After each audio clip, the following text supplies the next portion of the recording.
అందరికీ నమస్కారం. Welcome to T pack. So ఈరోజు ఈనాడు పేపర్లోని కొన్ని మెయిన్ టాపిక్స్ గురించి డిస్కస్ చేద్దాం. సో అందులో భాగంగా ఇజ్రాయిల్ ముప్పేట దాడి, హెజ్బుల్లా మరో సీనియర్ నేత హతం. మీకు అందరికీ తెలిసిందే, ఇజ్రాయిల్ భయంకరమైన దాడులతో విరుచుకుపడుతుంది లెబనాన్ పై అండ్ ఇది యోమన్ పై. యోమన్ లో హైతీ రెబల్స్ ఉంటారు. సో లెబనాన్ ఏమో హెజ్బుల్లా వాళ్ళు ఉంటారు. సో హెజ్బుల్లా ఒక లీడర్ను ఆల్రెడీ మట్టు పెట్టింది. అతని పేరే నజ్రల్లా. సో ఇంకో లీడర్ను కూడా హతం చేసింది. ఇతని పేరేంది, నబిల్ కౌక్. ఇతను కూడా లేపేసింది అనమాట. ఇజ్రాయెల్ ఆదివారం వైమానిక దాడులు చేయడంతో దక్షిణ లెబనాన్ లోని ఒక గ్రామం నుంచి భారీగా వెలువడుతున్న పొగ. సో లెబనాన్ పై దాడి చేస్తుంది, ఇటు యెమెన్ లోని హైతీ రెబల్స్ మీద దాడి చేస్తుంది. సో ఆల్రెడీ గాజా మీద కంటిన్యూటీ చేస్తుంది. సో ముప్పేట దాడి నిర్వహిస్తుంది. ఒకటి ఉంది ఏంటంటే ఇరాన్ మాత్రం డైరెక్ట్ గా ఎంట్రీ అవ్వట్లేదు. ఒక్కసారి ఇరాన్ ఎంట్రీ అయిందంటే ప్రపంచ యుద్ధం స్టార్ట్ అయినట్టే. ఎందుకంటే ఇరాన్ ఎంట్రీ అయిపోతే అది మామూలుగా ఉండదు, పెద్దగా ఉంటది. అమెరికా ఈజీగా ఎంట్రీ అవుతుంది. అమెరికా ఎంట్రీ అయితే ఈ మిగతా కంట్రీస్, రష్యా కానీ వివిధ కంట్రీస్, రష్యా ఆల్రెడీ చెప్పింది అనమాట, ఇరాన్ దేశంపై దాడి చేస్తే మాత్రం మేము మాత్రం డైరెక్ట్ యుద్ధంలోకి ఎంట్రీ అవుతామని రష్యా ఆల్రెడీ చెప్పింది. సో దానికి అనుగుణంగానే ఇరాన్ తో ఇంకా స్టార్ట్ చేయలే. వన్స్ ఇరాన్ తో స్టార్ట్ చేస్తే వరల్డ్ వార్ 3 స్టార్ట్ అయినట్టే. లెబనాన్ పై ఆగడి దాడులు, సైదాలో 24 మంది మృతి, యెమెన్ లో హైతీలపై బాంబుల వర్షం, సిరియాలో దూకుడు పెంచిన అమెరికా, 37 మంది ఉగ్రవాదులను మట్టుబెట్టామని ప్రకటన. సో ఇది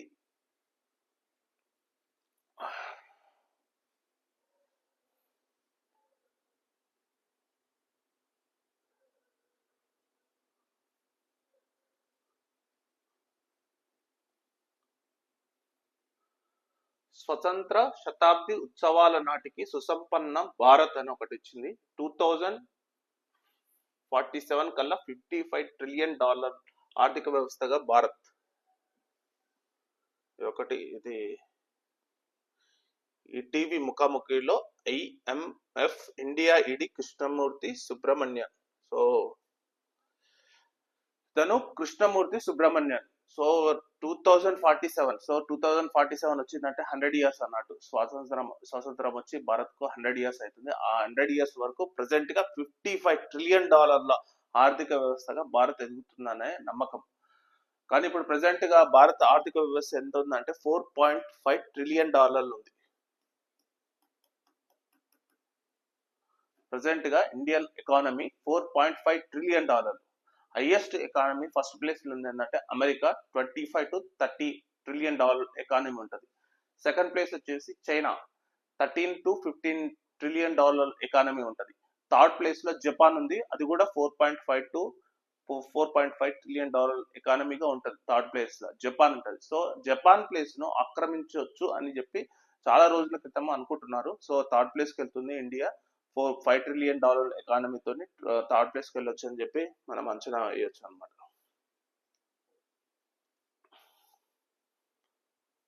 సో 2047 వరకు $55 ట్రిలియన్ ఉందంటే దాదాపు ప్రపంచ ఆర్థిక వ్యవస్థలో భారత్ నెంబర్ 1 అన్న నెంబర్ 2 అన్న కాబోతుంది అనమాట. ఒకవేళ నిజంగానే $55 ట్రిలియన్ 2047 వరకు అంచనా నిజమైతే మాత్రం అప్పటి వరకు భారత్ ప్లేస్ వచ్చేసి నెంబర్ 2 కాబోతుంది. Number 2 or number 1. So $55 trillion అంటే అంత మరి ఎట్లా అన్నాడు.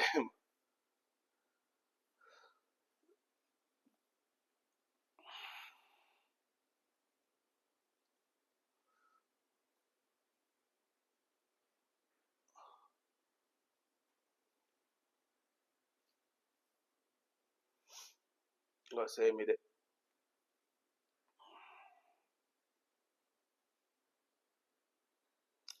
ఇంకోటి 6 కారిడార్లు 116.2 కిలోమీటర్లు అంట. మెట్రో 2వ దశ కారిడార్ల గురించి వివరిస్తున్న Hyderabad airport metro rail MD NVS Reddy. ఏమేమి ఉన్నాయంటే కారిడార్ నాగోల్, చంద్రాయనగుట్ట, ఆరంగార్ మీదుగా శంషాబాద్ విమానాశ్రయం వరకు. సో ఇది చాలా మంచి ప్రాజెక్టే. ఎందుకంటే ఇప్పుడు ప్రెసెంట్ గా మెట్రో అనేది నాకు తెలిసి నాగోల్ వరకే ఉంది. సో నాగోల్ నుంచి డైరెక్ట్ గా శంషాబాద్కి వస్తుంది అనమాట. సో ఇది కారిడార్ 4 కిందకి వస్తుంది. 36.6 కిలోమీటర్లు, 24 స్టేషన్లు, 35 కిలోమీటర్లు ఆకాశ మార్గం, 1.6 కిలోమీటర్లు భూగర్భంలో విమానాశ్రయంలో భూగర్భ మెట్రో స్టేషన్ వస్తుందన్నమాట. ఓ.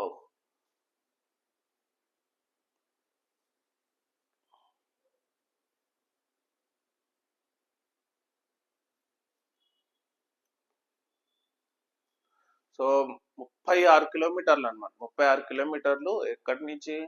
నాగోల్ నుంచి డైరెక్ట్ శంషాబాద్. శంషాబాద్లో 35 కిలోమీటర్లు ఏమో డైరెక్ట్ ఆకాశ మార్గం, 1 కిలోమీటర్లు ఏంటంటే భూగర్భంలో. సో శంషాబాద్లో భూగర్భ మెట్రో స్టేషన్ రాబోతుంది అనమాట. సో ఈ కారిడార్ అప్రూవ్ అయిపోయింది. సో ఇది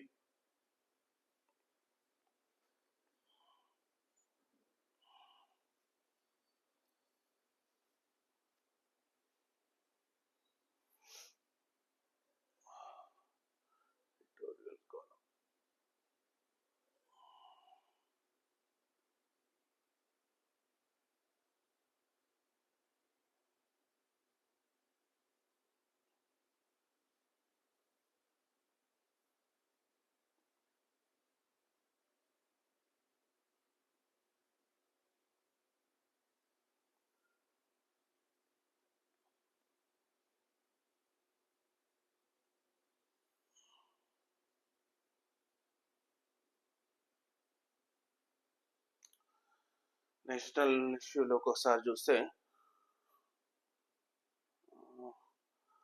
రాజకీయాల్లోకి మహిళల సంఖ్య పెరగాలి రాహుల్ గాంధీ. సో నిజమైన సమానత్వం, న్యాయం పొందాలంటే రాజకీయాల్లో మహిళల సంఖ్య పెరగాల్సిన అవసరం ఉందని లోక్సభలో ప్రతిపక్ష నేత రాహుల్ గాంధీ అభిప్రాయపడ్డారంట. సో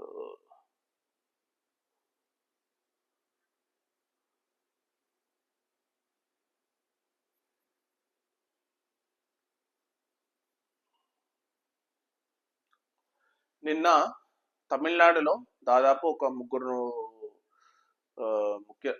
ముగ్గురు మంత్రులు ప్రమాణ స్వీకారం చేశారు. సో అందులో భాగంగా కూడా ఉదయనిధి స్టాలిన్ డిప్యూటీ సీఎంగా ప్రమాణ స్వీకారం చేశారు అనమాట. So Stalin, Udhayanidhi Stalin. So present గా ఉదయనిధి స్టాలిన్ వచ్చేసి డిప్యూటీ సీఎంగా ఉన్న ఎందుకు ఇంత తొందరగా ఈ టైంలో ప్రకటించారంటే, తమిళనాట విజయ్ ఇళయ దళపతి సూపర్ స్టార్ విజయ్ రాజకీయాల్లోకి ఎంట్రీ ఇచ్చాడు. అతని పార్టీ పేరు Tamilaga Vettri Kazhagam, TVK. So TVK పార్టీతోని సూపర్ స్టార్ విజయ్ తమిళనాడు రాజకీయాల్లో వచ్చిన తర్వాత అతనుకు పోటీగా ఉదయనిధి స్టాలిన్ ను హైప్ చేయాలన్న ఉద్దేశంతో స్టాలిన్ అంటే డిఎంకే పార్టీ అధ్యక్షుడు ఉదయనిధి స్టాలిన్ ను డిప్యూటీ సీఎం గా అనౌన్స్ చేశాడు అనమాట. సో ప్రజెంట్ గా ఇంకా తర్వాత డిఎంకే వర్సెస్ టీవీకే ఉంటుందని అందరి అంచనా. ఎందుకంటే అన్నా డిఎంకే పార్టీ ఎప్పుడైతే జయలలిత చనిపోయిందో ఆ పళనిస్వామి సరిగ్గా హ్యాండిల్ చేయట్లేదు. సో ఆ పళనిస్వామి అన్నా డిఎంకే ప్లేస్ ను టీవీకే ఆక్రమించొచ్చని తమిళనాట రాజకీయాల్లో పండితులు అంచనా వేస్తున్నారు అనమాట. ఎందుకంటే అన్నా డిఎంకే అంత అన్పాపులరైజ్డ్ కాబోతుంది అంతగా. ఎందుకంటే అన్నా డిఎంకే పార్టీ బీజేపీతో పొత్తు పెట్టుకొని బీజేపీ కనుసైగల్లో నడుస్తుంది అని చెప్పి చాలా మంది అనుకుంటున్నారు అనమాట తమిళనాడులో. సో ఆ అపవాదం నుంచి చాలా మంది టీవీకే తమిళిగ వెట్రిగ కజిగం పార్టీపై చూస్తున్నారు. సో దానికోసమే ఉదయనిధి స్టాలిన్ ను డిప్యూటీ సీఎం గా అనౌన్స్ చేసి త్వరలో విజయ్ ఎంట్రీ ఇవ్వబోతున్నాడు. కాబట్టి విజయ్ వర్సెస్ ఉదయనిధి స్టాలిన్ గా కాబోతుంది అనమాట. సో అది